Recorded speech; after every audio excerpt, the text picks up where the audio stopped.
지금 증시가 미친 거 아니냐라는 말이 나올 정도의 그 변동성이 장난이 아닌 것 같아요. 네. 특히 6월 달서부터 시작된 변동성을 보면은 이거 진짜 이거 맨정신으로 못 버틴다라는 말이 막 나올 정도로 비명 소리가 막 사방에서. 네. 자, 이게 왜 이런 건지 좀 현상 분석 좀 해주시죠. 제가 볼 때는 조금 뭐 급하게 달린 그게 이제 빌미가 되고 있다라는 거예요. 전 세계에서 우리 시장이 가장 뭐 성적이 좋지 않았습니까? 작년에도 좋았고 금년 뭐 6월까지만 해도 엄청 좋았는데 달리다 보니까 너무 급한 거 아니야? 이런 생각들이 좀 있었다. 네. 이런 게 이제 월봉에도 지난번에 제가 이렇게 보니까 나오더라고요. 그래서 6월 월봉을 보시면 위로도 엄청 갔지만 밑으로도 엄청 흔들렸어요. 네. 예. 그러다가 별 소득 없이 끝났지 않습니까? 예. 그런 다음에 지금 이제 7월 들어와가지고 음봉이 이렇게 나오는 상황인 건데 결국은 뭐 AI에 대한 뭐 기대감이 완전히 이제 갔다가 네. 쏠렸다가 또 그쪽에서 너무 또 세계 이제 차익 실현이 나오다 보니까 그런 것도 있고 두 번째는 제가 볼 때는 단일 종목 레버리지 ETF가 뭐 저는 뭐 원형 중에 하나다 네. 이런 생각을 하는데 나중에도 자세히 보겠습니다만은 이게 너무 시장을 흔들어 놓고 있는 거예요. 맞아요. 지금 그거에 대해서 진짜 많은 분들이 지금 한탄을 하죠. 예, 그래서 막 정신이 없게 만드는데 더 정신없게 만드는 그런 상황이 지금 지난 6월에 펼쳐지고 7월 들어와서도 마찬가지다. 이렇게 보시면 되고 그다음에 이제 고금리 뭐 올라갔던 그런 우려도 이제 매크로적으로는 약간 있었습니다만은 펀더멘털이 사실은 그동안 무시하면서 이렇게 밀고 갔던 거잖아요. 네. 예.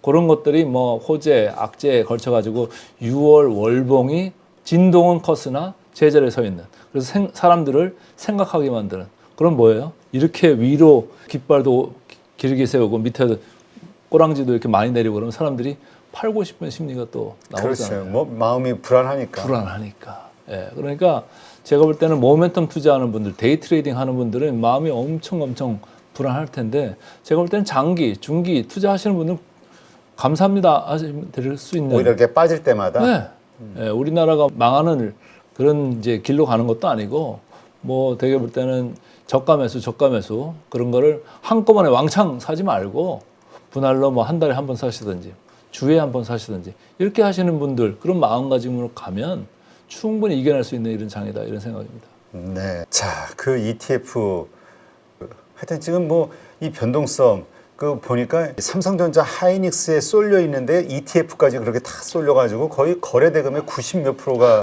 이쪽으로 다 몰린다고. 그러니까 저는 ETF 아까 원흉이라는 제가 네. 말을 이렇게 이제 썼습니다만 제가 점잖은 사람이 그런 단어 골라서 쓰기가 쉽지 않은데 점잖으세요? 그 확인되지 않은 네네네 자칭 그렇습니다. 네. 그래서 이제 숫자를 좀 보여드리면은 네. 진짜 그렇네 이런 이제 동감을 이끌어낼 수가 있다고 저는 생각을 합니다. 자 보시면 삼성전자가 지난 이제 ETF가 상장된 게 5월 27일자로 상장됐어요. 그럼 기준가는 26일에 2만 원으로 이제 레버리지 ETF나 인버스 2X ETF나 다 이제 기준가가 2만 원에서 출발한 건데 지금 가격들이 어떻게 되어 있습니까? 보시면 전일 종가 기준으로 단일 종목 레버리지 코덱스 거죠. 이거는 마이너스 8%예요. 원주가 마이너스 1%인데 레버리지라고 2배 가라고 했던 거는 마이너스 8%예요. 더 많이 떨어진 거잖아요. 원래는 뭐 마이너스 원주가 1이면 마이너스 한 2 정도 가 있으면 되는 건데 음의 복리 효과 때문에 마이너스 6 정도가 더 내려간 거죠. 예, 그런 게 돼 있고 그다음에 인버스 2X는 반대로 두 배로 가라고 하는 거잖아요. 그러면 삼성전자가 마이너스 1%였으면 여기는 오히려 플러스로 갔으면 되는 이런 이제 상품이라고 생각을 많이들 하셨을 텐데 마이너스 30%입니다. 이거 뭐 누구 죽으라고 만들어 놓은 상품입니까 이게? 그러게. 예, 그런 거고 하이닉스도 7% 어제 종가 기준으로 이렇게 올라와 있습니다만 레버리지가 11%. 그러니까 이것도 2배가 채 못 갔잖아요. 이게 다 부족한 게 뭐죠? 변동성에 따른 음의 복리 효과입니다. 이게 계좌를 녹이는 것들이거든요. 그러니까 여러 가지로 지금 설계를 했는데 뭐 잘하려고 했겠죠. 그러나 이렇게 시장에 악영향을 끼치는 그래서 악화가 양화를 구축하는 이런 현상이 지금 시장에서 벌어지고 있다. 이게 보통 일이 아닙니다. 왜냐하면요. 제가 수치적으로 말씀을 드릴게요. 시장이 많이 흔들리면 뭐죠? 변동성이 커지는 거잖아요. 민감하잖아요. 그럼 베타가 커집니다. 안 그래도 우리나라 MSCI 이머징 마켓 중에서 베타가 큰 나라였습니다. 그래서 돈 빼낼 때 가장 먼저 빼는 현금 인출기의 나라였어요. 예, 25년 4월 전까지만 해도 그 민감도가 1 이하였는데 그 뒤로 상당히 주가가 많이 오르지 않았습니까? 그래서 베타가 커져 있어요. 안 그래도 커져 있는데 이런 레버리지 ETF, 인버스 뭐 2X 이런 거를 이제 도입을 하다 보니까 더 커져 버렸어요. 그러면 밸류에이션적으로 할인이 될 수밖에 없습니다. 베타가 커지면 밸류에이션은 할인된다. 이 점은 꼭 머리에 넣으시면 좋을 것 같고 정부 관계자들도 좀 심각하게 보셔야 됩니다. 이거 그냥 뒷짐지고 볼 게 아닙니다. 이대로 가다가는 외인의 현금 인출기 역할을 할 수밖에 없다. 뭐 요즘 뭐 하루에도 뭐 수조 원씩 계속 매일 매도하고 있잖아요. 네네. 근데 이게 진짜 언제쯤 끝날까요? 제가 볼 때는 시간이 좀 걸릴 것 같아요. 왜냐하면 올랐을 때도 매도를 해서 그렇다 치면 좀 많이 빠졌잖아요. 지금 고점 대비 한 25%씩 빠졌으니까. 그래도 매도세는 계속 똑같으니까. 이게 제가 조금 길어질 수 있다라고 생각하는 거는 외국인 지분율 때문에 그래요. 이 차트를 한번 보시죠. 외국인 지분율 차트를 제가 이제 그려왔는데 이 파란 선이거든요. 파란 선을 보시면 전일 종가 기준 한 40.2% 정도 돼요. 이게 무슨 얘기냐면 저렇게 계속 팔아도 아직도 40%대예요. 과거에 어땠습니까? 과거에 이쪽을 보시면 외국인 지분율이 그렇게 높지 않았었잖아요. 제일 피크가 한 38% 넘어가는 이 선이었지 않느냐. 그리고 36%에서 38%, 낮게는 뭐 여기까지 갔었죠. 30%, 31% 이 근처까지 갔던 건데. 그래서 제가 볼 때는 지금부터 외국인 지분율이 한 2에서 4% 포인트 정도는 더 줄여야 되는 거 아니냐. 이런 생각을 하는 거예요. 지금 시총이 코스피가 한 6천조가 좀 넘어가 있지 않습니까? 그 계산으로 하면 답이 나오죠. 120조에서 한 240조 정도 지금 추가적으로 더 나올 수가 있다라는 거예요. 물론 이제 지수가 내려가고 주가가 내려가면 저 금액은 더 작아질 수가 있죠. 예. 그래서 저런 외국인의 매도세가 지금 뭐 단박에 끝날 이런 게 아니다. 3분기 내내 오히려 또 4분기까지도 이해해 줄 수 있는 이런 거다. 그러니까 너무 급하게 달려들 필요는 없다. 천천히 그냥 적금 넣는다 생각하시고 분할로 계속 임하시다 보면은 우리나라 같이 ROE 잘 나오는 나라가 없습니다. 그래서 외국인이 계속 파는 거는 거의 뭐 상수로 두고 생각하셔야 될 것 같습니다. 그럼 그래서 이 시장을 개인들이 계속 언제까지 사줄 수 있을 것이냐? 그렇다면 시장이 과연 앞으로 올라갈 가능성이 있는 거냐? 계속 하락만 나오는 거 아니냐? 이런 걱정들. 근데 이제 제가 볼 때는 여력은 좀 줄어드는 게 맞아요. 지금 차트 보시면은 신용잔고가 많이 올라와 있잖아요. 37조 선까지 와 있는데 신용잔고들 여러분들 뭐 신용 쓴다고 그러면 그 증권사들이 선뜻 내주나요, 요즘? 이게 한도가 찬 증권사들이 많을 겁니다. 그러니까 거의 못 올라가고 있는 이런 이제 상황인 거고 파란 줄로 표시되어 있습니다만 예탁금이 이제 한 120조 정도로 지금 내려와 있어요. 최근에 외국인들 계속 갖다가 팔아대는 걸 이제 예탁금 써가지고 방어한 거 아니겠습니까? 총알이 지금 이제 탄약이 좀 떨어지고 있는 저런 상태이기도 해서 그래서 개인들이 여력이 지금 내려가고 있다라는 거예요. 그래서 저는 이제 믿고 싶었던 거는 어제같이 삼성전자가 실적을 저렇게 왕창 잘 내주면 이제 좋게 이제 바뀔 수가 있겠다라는 생각을 한 건데 거기에다가 뭐 레버리지 ETF부터 선봉장에 서가지고 뭐 저렇게 주식을 밀어대니까 그러니까 거기에 뭐 온갖 파생의 알고리즘에 뭐 CTA에 다 나오는 거죠. 한 방에 오면 쫙 밀고 가니까 시장이 너덜너덜 되는 거예요. 그래서 오늘 좀 장 초반에 좀 반등을 해주는 게 좀 반갑기는 합니다만은 어쨌든 지금 꼬리가 몸통을 흔드는 현상 이게 너무너무 심해졌다. 예전에 우리 시장보다 더 심해졌다. 이 점을 생각하면서 좀 그 투자 기간을 뭐 하루, 일주일 이게 아니라 좀 길게 놓고 분할로 대응하시는 게 맞다 이런 생각입니다. 네. 그러니까 이제 많은 분들이 자연스럽게 나오는 게 이게 이제 그 상승장의 고점 신호 아니냐. 이제는 하락으로 전환되는 거 아니냐. 이거에 대한 고민들을 하기 시작했어요. 그러니까 AI 때문에 다들 이제 AI 버블론 이야기. 그래서 지금 메타도 지금 뭐 클라우드 하겠다고 임대하겠다고 이거 뭐 남는 거야? 이런 질문이 금방 이렇게 들잖아요. 그렇죠. 마이클 버리도 쇼 쳤다고 그런 얘기가 나오고 또 모건 스탠리에서도 이 반도체 많이 올랐으니까 줄이고 딴 쪽으로 가라. 뭐 컨슈머 쪽으로 가라 이런 이제 코멘트가 나오고 또 바이오 쪽으로 가라 뭐 이런 코멘트가 나오면서 지금 약간 미국 시장 분위기가 바뀌고 있지 않습니까? 그런 게 좀 이제 변화가 있는 거고 애플 쪽에서도 좀 한번 이제 강하게 시장에 또 어필했잖아요. 이번에 어떤 회의론, AI 회의론의 시발점은 애플이었죠. 애플이 시작했죠. 애플이 강하게 불을 붙인 거예요. 그랬더니 이제 어쨌든 마이크론의 CEO 산제이는 너네들 때문에 니네가 이렇게 그동안 단가 인하를 많이 시켜놔가지고 돈이 없어가지고 캐파를 증선을 못했던 건데 그걸 왜 우리한테 뭐라고 그러냐. 이제 짓기 시작하는데, 예, 그 얘기를 하는 거거든요. 근데 어쨌든 우리 시장을 가로막는 큰 이제 맞바람 중에 하나가 지금 AI 쪽에서 지금 쭉 달려갔었는데 수요 좋고 공급 계속 제약적이고 했던 그런 이야기에서 이제는 반도체 가격이 거의 정점에 온 거 아니냐 이런 이제 의심이 생기고 있던 거잖아요. 그러니까 주가는 많이 맞고 의심은 생기고 그러니까 그럼 차익 이런 생각으로 갑자기 이제 가버리는 이제 시장의 모습입니다. 근데 제가 볼 때는 여기서 뭐 반도체의 사이클이 부러진다 저는 그 생각은 안 해요. 다만 여기서 무뎌질 수는 있다라는 거예요. 사이클 자체가 지금 공급이 부족하는 상황에서 뭐 수요가 약간 왔다 갔다 한다고 해도 반도체 가격 자체가 내려오는 그런 건 쉽지 않을 거다. 오히려 반도체 가격을 조금 더 올릴 수 있는 여지가 3분기에도 있을 수는 있다라는 거예요. 그런데 이제 우리 기대 수준이 높아졌다라는 게 문제죠.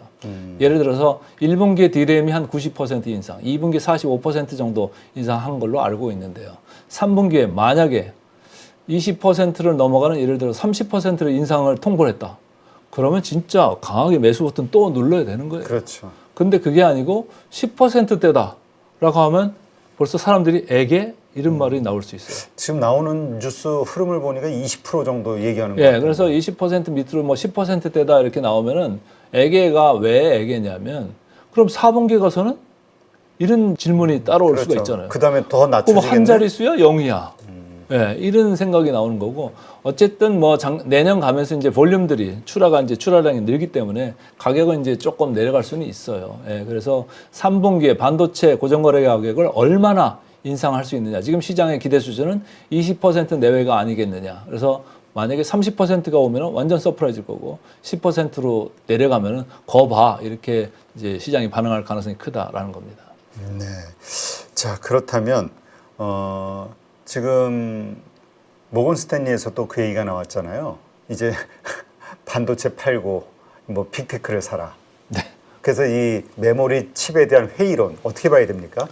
저는 뭐 메모리 칩에 대한 회의론이기보다는 너무 많이 오른 거 아니겠느냐 이제 이 생각을 하면서 전략하는 입장에서 톱다운으로 많이 오른데 이제 차익 실현을 하고 덜 오른 쪽으로 가라 이런 얘기를 이제 하는 것 같고 뭐 메모리 칩 가격이 다 올랐다 아니면 조금 이제 가격 협상력이 내려간다라고 하면 다시 그 데이터 센터를 하는 이제 하이퍼스케일러들의 이제 입지가 다시 뭐 강해질 수 있고 돈을 생각보다 좀 덜 쓸 수 있는 이런 쪽이니까 그쪽으로 좀 가봐라. 그쪽에 주가들이 하이퍼스케일러들 주가들이 좀 많이 내려온 거 아니겠느냐 이런 생각을 하면서 조금 전략을 갖다 수정을 한 거죠. 근데 이제 우리가 삼성전자나 SK 하이닉스를 볼 때는 제가 볼 땐 지금부터 이제 변곡점이 생기기 시작하는데 말이죠.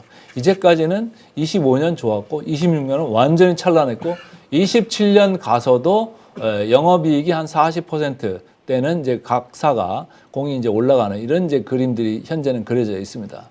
그런데 28년에 가서는 양사의 영업이익이 옆으로 눕기 시작하는 지금 컨센서스 수치입니다. 수치 자체가 그렇습니다. 그래서 제가 볼 땐 지금부터 27년까지는 성장한다는 게 맞고요. 28년 들어서면서부터는 이제는 성장보다는 가치주 느낌의 고 ROE는 나옵니다만 성장이 좀 정체되는 그런 생각을 하실 필요가 있는 거예요. 그래서 최근에 PER이라는 게 계속적으로 뭐 우리는 뭐 위로 올라간다는 이제 의견들이 많았습니다만은 오히려 내려오는 이런 상황들이 벌어지고 있습니다. 그럼 내려오는 게 이게 싸지는 거냐 아니면 낮아지는 거냐라고 할 때는 용어가 싸지는 거는 맞습니다만은 내려오는 게 더 정확한 용어가 된다라는 얘기예요. 왜? 앞으로 28년 정도 가면은 이게 성장주 대열에서 가치주 정도로 갈 정도로 지금 옆으로 28년 영업이익은 누워버리고 있습니다. 그 수치를 잠시 후에 좀 보여드리도록 하겠습니다. 그러니까 그 말씀은 우리가 사실 어떤 기업이 PER 8배다, 7배다, 뭐 10배다 그러면 어우 너무 싼데 이렇게 생각하잖아요. 네.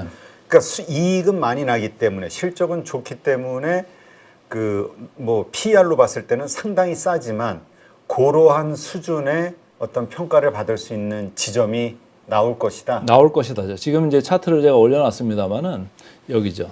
이 포인트입니다. 27년에는 삼성전자가 41%, 하이닉스가 47%, 영업이익이 이렇게 늘어나는 이제 컨센서스 평균치입니다. 그런데 28년에는 지금 컨센서스가 늘어나는 게 안 보여요. 마이너스 4%로 돼 있고 하이닉스는 0%입니다. 그냥 옆으로 눕는다는 얘기예요. 볼륨은 많이 나오지만 가격 이제 단가 인하가 있으면서 영업이익의 증가세는 이제는 없어질 거다. 그 대신 이익은 엄청나게 난다는 거예요. 네. 엄청나게 나요. 이익은 엄청나게 나는데 PER은 계속 높을까요? 가치주 반열로 가면 조금 낮아질 수 있죠. 그러니까 낮아진 우리가 저퍼라고 그러잖아요. 그렇죠. 예, 저퍼라고 그러지 싼 PER이라고 그래서 잘 그러니까 얘기는 안 하는데 그 시장에서 그냥 그 실적만큼 대우받는 대우받는 거죠. 그러니까 네. 그게 아니다. 그냥 가치주로서. 그러니까 오히려 가치주화 될 가능성이 크다라는 거예요.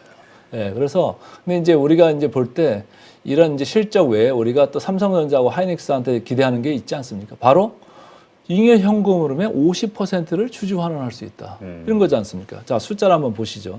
27년에 525조에 하이닉스는 407조입니다. 여기서 이거저거 다 떼고 뭐 캐펙스 떼고 M&A 하는 거 떼고 이런 거 저런 거 다 떼도 아마도 주주 환원 재원될 수 있는 게 한 100조 원은 되지 않겠습니까? 각사가?